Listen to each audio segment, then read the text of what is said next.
Mientras la presento. Ok, gracias.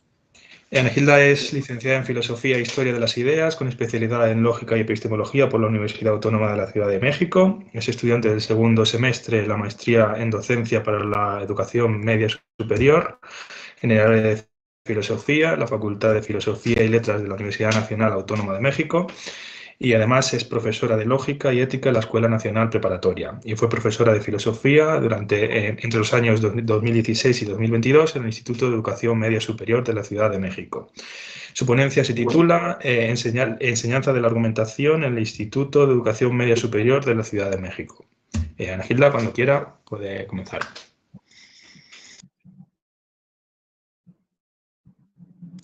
Tiene el micro apagado.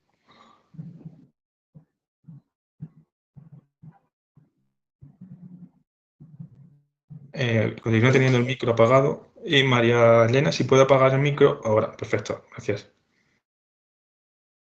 ¿Ya me escuchan? Ahora, perfecto, sí. Entonces, ¿sí se está viendo mi presentación? La vemos, si le tiene que dar a presentar arriba, junto al símbolo de guardar, a proyectar. Sí, ya está proyectándose. Muy bien, muchas gracias por permitirme estar aquí hablándoles de su instituto.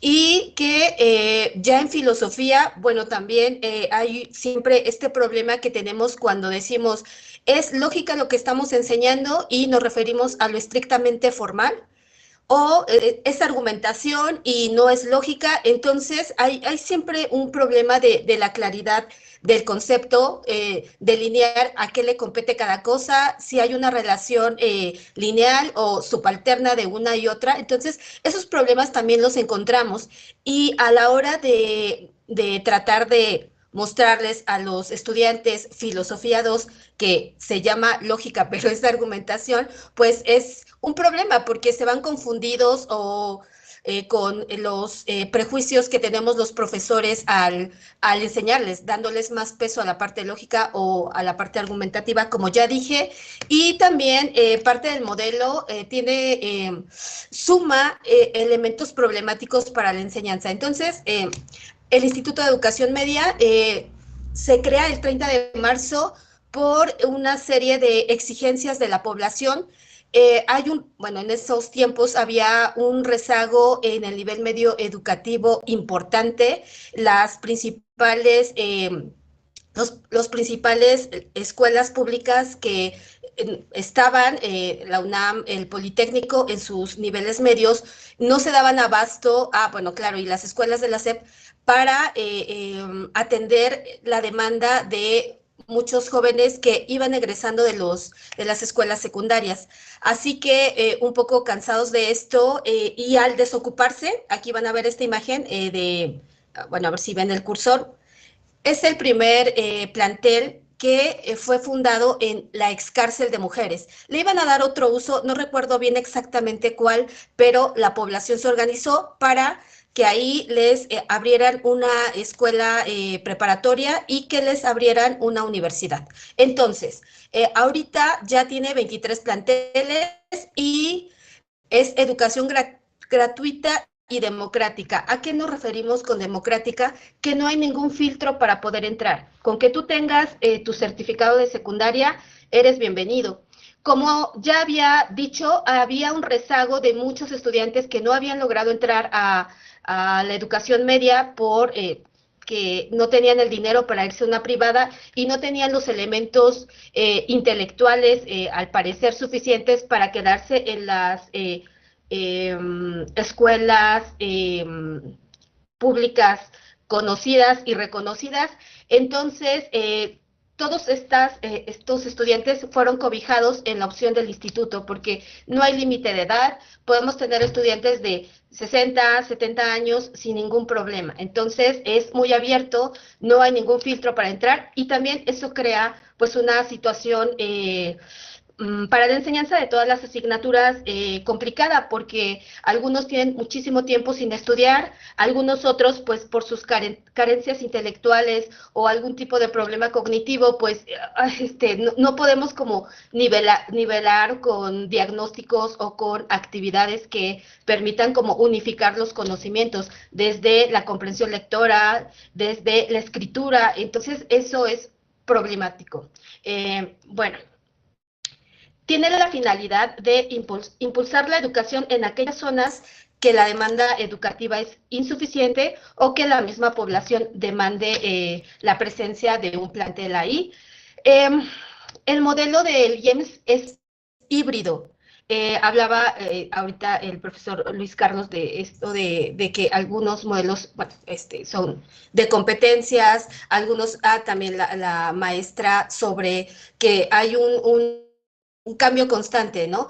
Ahorita son competencias, ya luego cambia a ser por asignatura o puede ser por algún otro tipo de característica y no hay estabilidad. Bueno, el IEMS toma lo mejor o lo que cree que es mejor de muchos de los modelos que hay para justo tratar de, digámoslo de esta manera, educar a pues una serie de estudiantes que son desiguales en muchos sentidos. Entonces, crea programas que permiten pues llevar la enseñanza, ¿no? Crear alternativas de enseñanza para estos estudiantes en dos modelos, en el modelo escolar y en el semiescolar, y sí se le da prioridad en llevar a los planteles a las zonas más marginadas de la ciudad, porque también tiene el objetivo de que la educación puede terminar con la violencia, puede terminar con estos problemas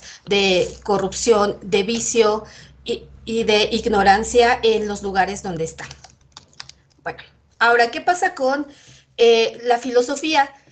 Tienen 5 cursos de filosofía que ofrecen esta visión integral, pero desde el modelo se hace énfasis en la enseñanza de la argumentación, en adquirir la argumentación como una habilidad en el perfil de egreso. Es muy importante. ¿Y por qué es importante? Justo porque estos estudiantes vienen de contextos sociales difíciles donde las vías para la solución de problemas y toma de decisiones tienen que ver con un montón de factores que no les favorece a nadie, ni a ellos mismos, ni al contexto, ni a los que los rodean, digamos. Entonces, es muy importante la enseñanza de la argumentación justo también para tratar de erradicar las conductas violentas en ellos. Bueno, voy a hablar muy rápido de estos cursos. Es Introducción a la Filosofía, el primer semestre. En el segundo está Lógica, yo le puse Argumentación, pero se llama Lógica, Ética, Estética y una optativa de Filosofía Política. En general, se plantea el desarrollo de habilidades y actitudes como la argumentación, autonomía del pensamiento, creatividad epistemológica, entre otras.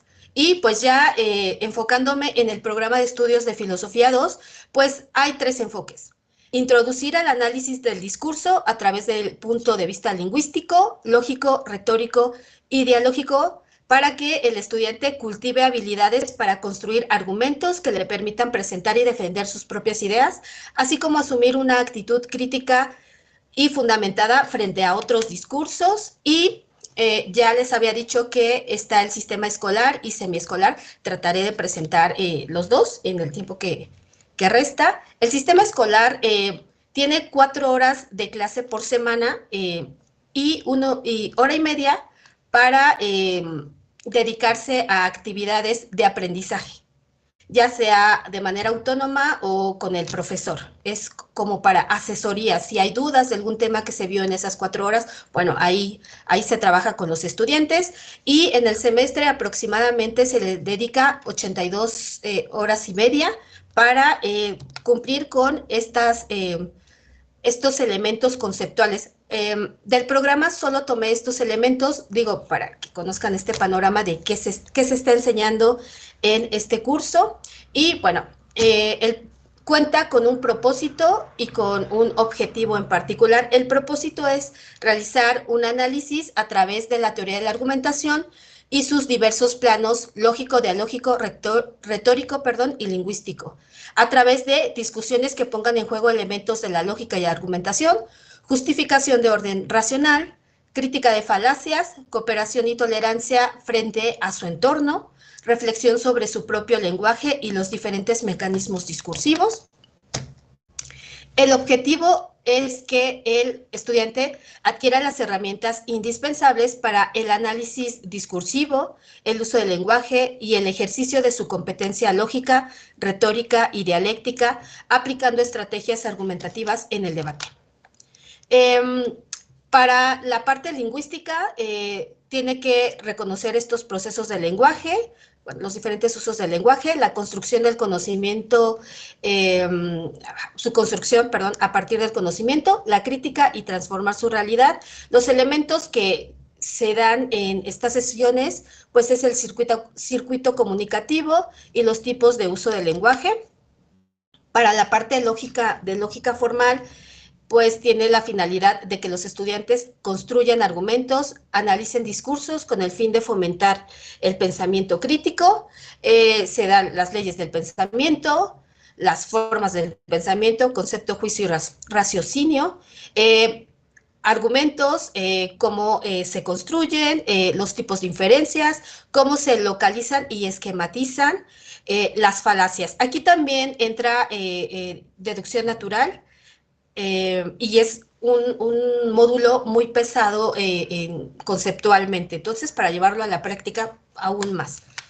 Después empieza lo que se denomina la lógica informal a través de obtener estos elementos básicos de la retórica y tenemos la parte pragmática, dialéctica, sofística, otra vez argumentos, emociones, intuiciones, costumbres, creencias. O sea, todos los factores que intervienen en la creación de un discurso retórico o que acompañan un discurso retórico.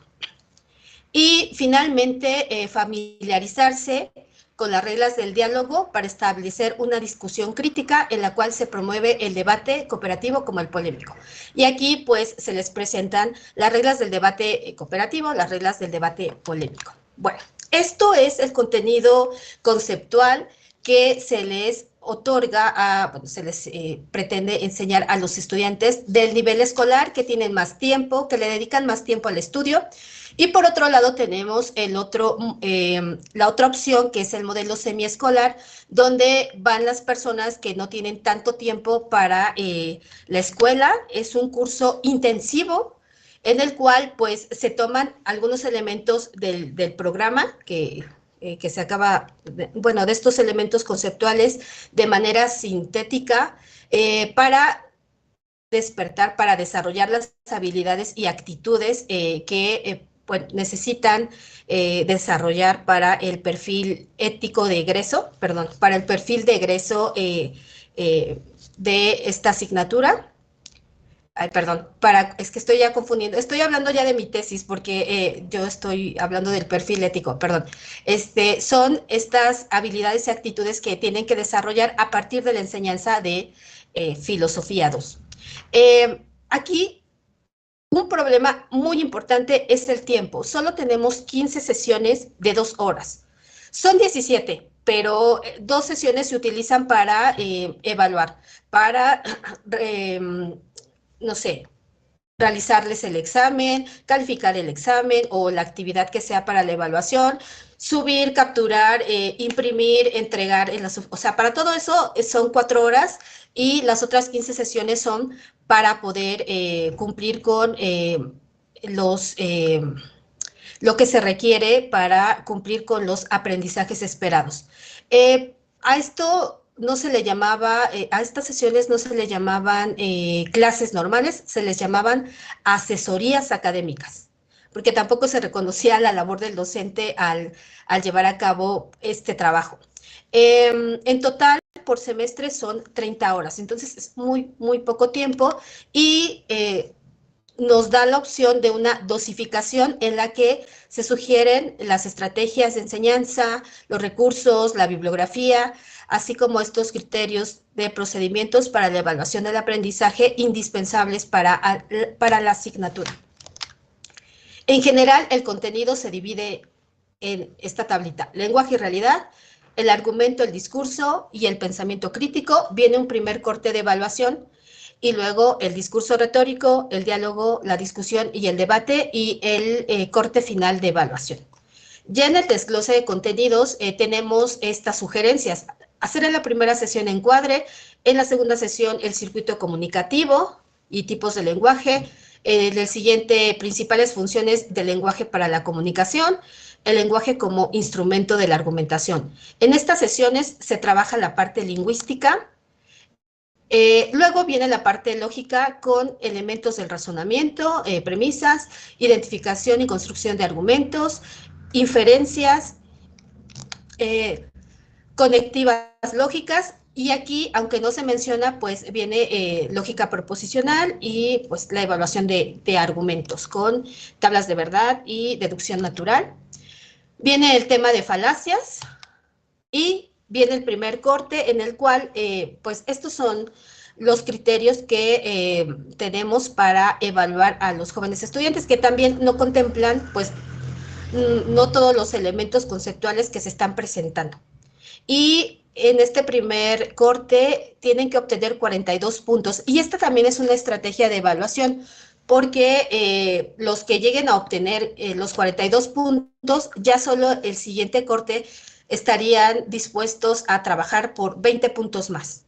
En el caso de los que les vaya mal, 20 puntos, tienen la posibilidad de recuperarse con 40 puntos del siguiente corte de evaluación. Entonces, todo está pensado un poco para darles los elementos conceptuales, pero también las oportunidades de seguir adelante. Se preocupan mucho por el egreso, porque continúen y porque se integren a la parte profesional, justo porque, como ya lo había dicho, son estudiantes que no tienen ninguna otra opción, no entraron a las escuelas medias oficiales y reconocidas, y tampoco pues tienen como los recursos para estar en escuelas privadas. Entonces pareciera que también esto les pesa en la parte psicológica, y pues el modelo ayuda un poco como a integrarlos. Tienen una fuerza política, una fuerza de compromiso social, pero también un peso importante en la parte argumentativa. Después viene el segundo corte, en el cual pues se presentan los principios lógicos. Ya empezamos con la parte de retórica y lo dialógico. Los elementos y procedimientos de un discurso retórico, análisis de un discurso retórico, la construcción, aunque yo creo que ahí están como al revés, las reglas del debate cooperativo y la discusión dialógica. Estos son todos los temas que tenemos que cubrir en las 15 sesiones. Entonces, también como se espera, se piensa que los estudiantes van a ser autodidactas, se les da el acceso a una guía donde, pues, como ven, se organizan en estos bloques que dividen el programa, que es lenguaje, lógica, retórica y discusión crítica, que realmente hay que revisar. Esto se elaboró desde el 2013, entonces hay mucho que trabajar. Hay muchas buenas intenciones, sobre todo en el sentido en el que, pues, se cree, y yo confirmo en mi experiencia docente, que la argumentación les ha permitido a los estudiantes sí cambiar su actitud en torno a las situaciones que los rodean. En vez de tener una actitud agresiva, violenta para resolver sus problemas, bueno, ya, piensan mejor las cosas, tienen un panorama de diversas opciones, razonan, y esto ayuda a una mejor toma de decisiones. Esto es lo que yo he encontrado de complicado en la enseñanza en el IEMS, pero también los beneficios que la argumentación tiene a través de su enseñanza, sobre todo a los jóvenes que están, a los jóvenes en general, y a los jóvenes que tienen estas circunstancias un poquito más problemáticas, como que están con el sentimiento más a flor de piel, con las emociones más a flor de piel, y me parece que decirles, es que tú debes de ser alguien crítico y racional, ellos van a decir como, ¿para qué si eso no me va a dar un trabajo? ¿Para qué si eso no me va a dar una oportunidad? Pero es que también no hay detrás de ellos conocimientos previos que les permitan saber de qué les estamos hablando. Ajá. De manera, lo voy a decir también de esta manera, a ver si no me meto en problemas, de manera natural, ellos empiezan a entender esta organización del pensamiento y la organización de lo verbal. Entonces, esto de verdad impacta en su actuar. Entonces, lo que llamamos como aprendizaje significativo, ¿no? Llevar a los contextos más cercanos, pues lo aprendido. También hay otros objetivos dentro de los programas y que pueda transformar su realidad. Claro, la argumentación les permite eso, les permite, como lo he repetido infinitamente en este tiempo, pues les permite tomar mejores decisiones y también resolver de otra forma los problemas. Bueno, muchas gracias. Muchas gracias. Y sobre todo, muchas gracias por ceñirte a tiempo. Tenemos ahora 10 minutos de preguntas y respuestas. Como antes, quien quiera participar puede levantar la mano aquí o plantear la pregunta por el chat. Ok, David Gaitán ha levantado la mano, puede intervenir.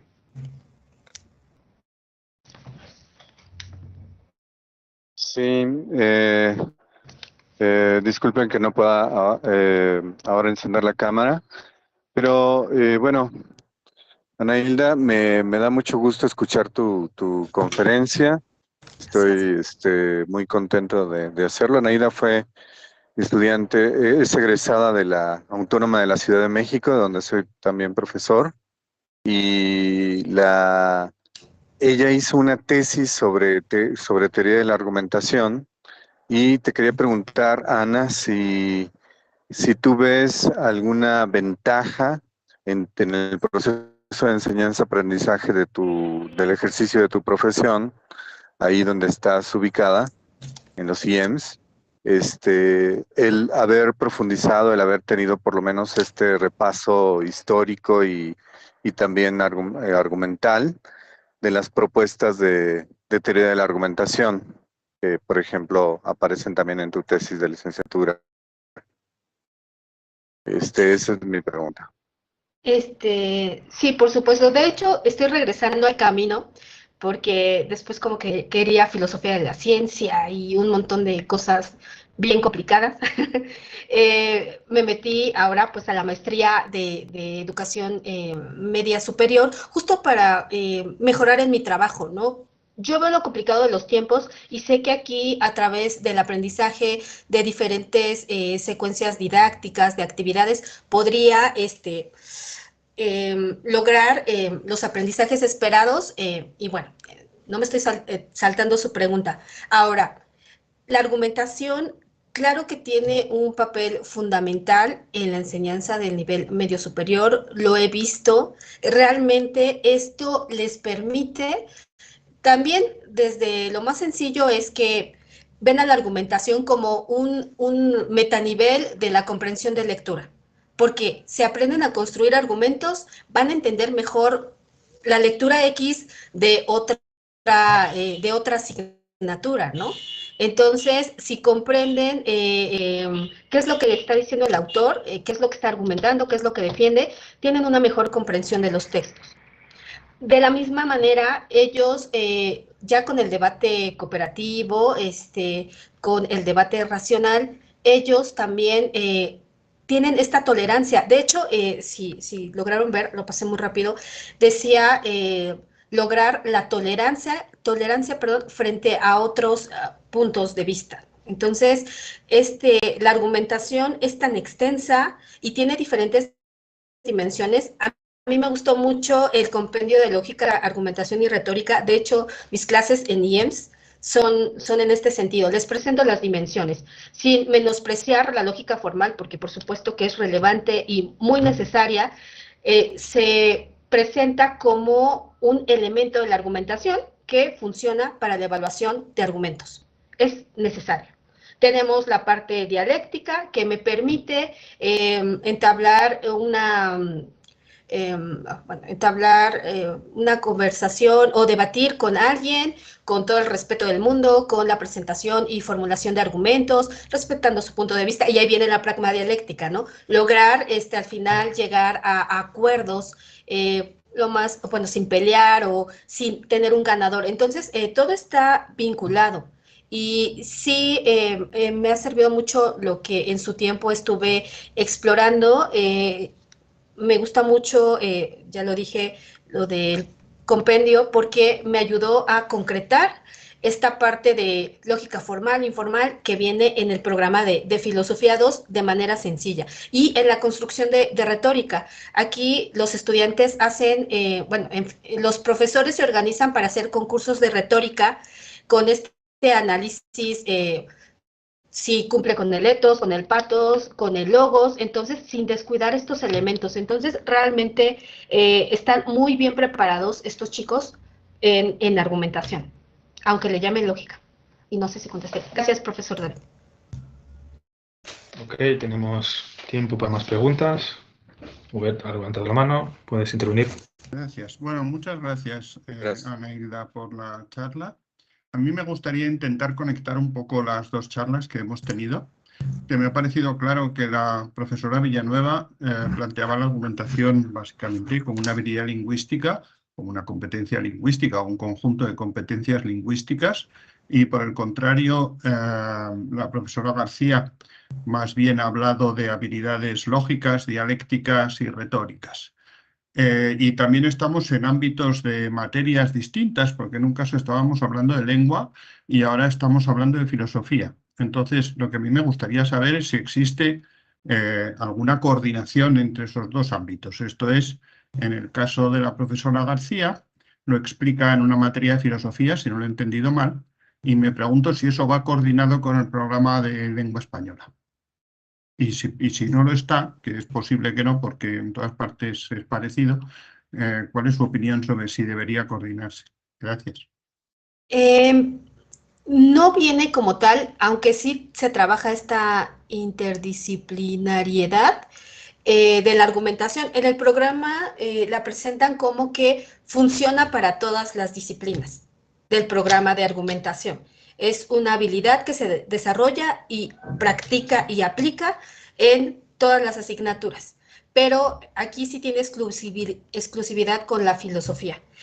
Pero recuerdo que en la UACM también daban argumentación en una asignatura llamada Lenguaje y Pensamiento, pero era una materia, bueno, hace muchos años, ¿no? Cuando yo estudié en la UACM, solo daban falacias o elementos retóricos dentro de esta práctica argumentativa. O sea, nunca entendía cómo, porque en ese tiempo también tenía mi clase de análisis de argumentos justo con el profesor David y decía, bueno, entonces esto cómo aquí me dicen una cosa y pues en este lado donde pienso desde mis creencias es el lado correcto que esté en filosofía, aunque sí se abordan pues elementos lingüísticos, ¿no? Entonces creo que sí debe de estar en filosofía, pero también podría estar en alguna otra asignatura, pero con un enfoque más práctico. O sea, podría complementarse, pero pienso que, perdónenme, la exclusividad sí debería de tener la filosofía. Bien, pues tenemos tiempo para más preguntas. ¿Alguien quiere intervenir? Ok, María, voy a intervenir, María Elena.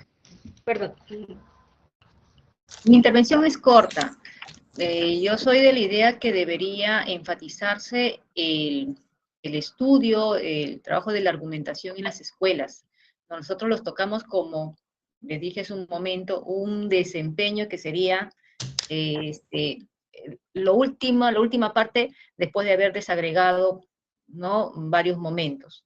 Y no se enfatiza la argumentación como tal, ¿no? Y como la colega ha expuesto, es bastante amplio, ¿no?, su estudio. Y si tomamos en cuenta todos los enfoques por los que transita el estudio de la argumentación, en verdad da para un curso exclusivamente.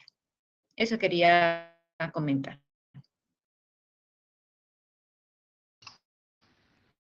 Bien, más preguntas. Yo, si nadie tiene más preguntas, tendría una pequeña pregunta, más bien una aclaración. Es una pregunta, ya digo una aclaración más que nada.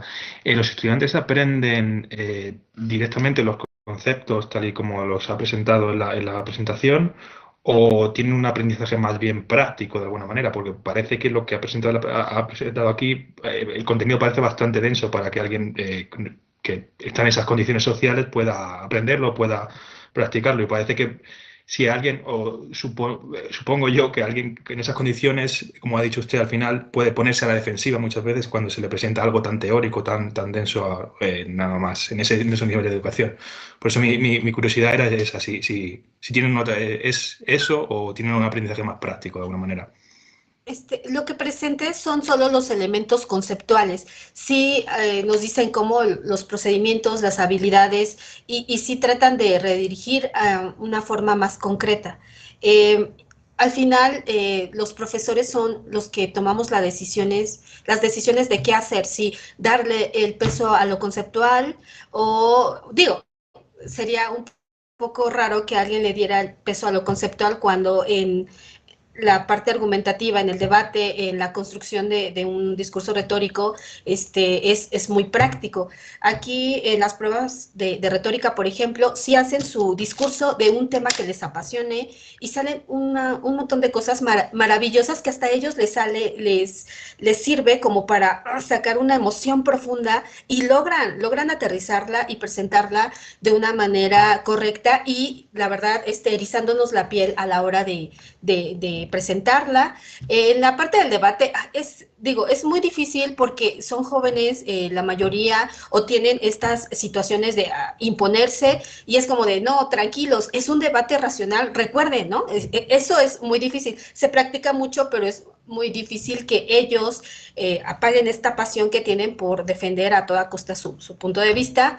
Y en la parte argumentativa, en la construcción, análisis de argumento, por supuesto que también tiene que ser de mucha actividad, ¿no? De diferentes textos para que ellos puedan localizar. Yo empiezo con las cosas pesadas de filosofía y les digo, si ustedes pueden sacar el argumento de este filósofo, entonces los demás textos se les van a hacer súper fáciles. Entonces empezamos siempre con lo difícil y sí, mucha práctica en mi caso. Y lo que he visto también de los profesores también, le dan más peso al debate o a la retórica, pero sí, la práctica es importante. Vale, pues hay otra pregunta, pero estamos un poco justos de tiempo. Si la puede plantear rápidamente en un minuto. Javier Gómez. Buenos días.